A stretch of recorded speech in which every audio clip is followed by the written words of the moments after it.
Game of Thrones Season 6 literally ended with a bang. However, it also left us with many unanswered questions. If you're not caught up with the current events in Game of Thrones, firstly, you shouldn't have clicked on the video, and secondly, you should stop watching right now. One of the biggest moments in the episode, aside from all of the death and destruction, was the death of Tommen Baratheon, ending the dynasty created by his father, King Robert Baratheon. With the royal line now officially wiped out, the question of who would rule next was on everyone's mind before, surprise, Cersei takes a seat on the throne, much to the horror of everyone.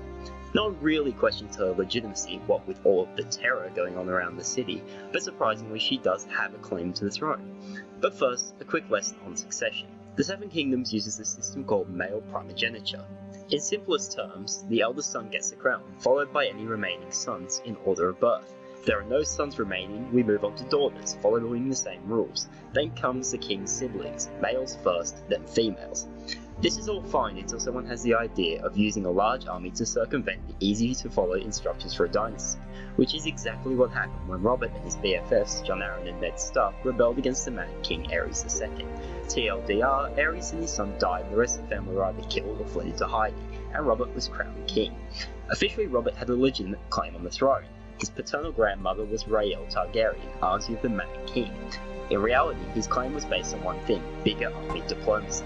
Robert then married Cersei Lannister and went on to have nearly 20 illegitimate children. Meanwhile, Cersei engaged in twin incest with Jaime, having 3 children: Joffrey, Tommen, and Myrcella. Bastards are not in the line of succession, except for the fact that Robert believed they were his children. When Robert died in a hunting accident, the crown should have passed to Stannis, Robert's younger brother, and the oldest legitimate male relative. But instead, Cersei put Joffrey on the throne, who subsequently killed off Sean Bean for the upteenth time, starting the War of the Five Kings, a story for another time. In the shortest summary of events, none of the 5 kings would win, and Joffrey's brother Tommen was crowned king, bringing us to the Season 6 finale. Cersei hated the High Sparrow, basically the Pope, the Tyrells, and effectively anyone that wasn't her and her family. Not one for doing things by halves, she set about eliminating her enemies in the greatest New Year's celebration the world had ever seen. Problem solved, she thought, until Tommen decided to go bungee jumping without a rope, which could only ever end one way. The death of Tommen brought about an interesting question: who would rule next? The crown would have passed to Stannis, but he was preoccupied with being dead at the time, so passed to his daughter Shireen, then Stannis' brother Renly, both of whom were dead. With no close living relatives, we need to go all the way back to Robert's great-great-great-great-grandfather to find the answer. Corwin Baratheon married a girl named Renly. They went on to have 6 children, including Robert's 3 times great-grandfather Aerion.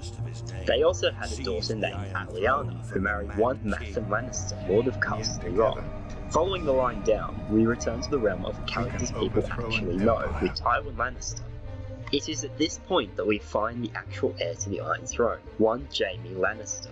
But who cares, Cersei is next in line anyway, after Tyrion engaged in some father-son bonding time in the Privy.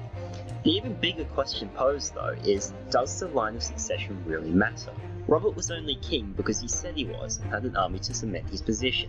Joffrey was only king because Cersei said he was and she had an army to cement his position. In the end, the line of succession is more of a suggestion than anything. Any man with a drop of royal blood and an army to back him up can claim the throne, and this can only lead to instability in the realm, the exact circumstances that caused the War of the Five Kings.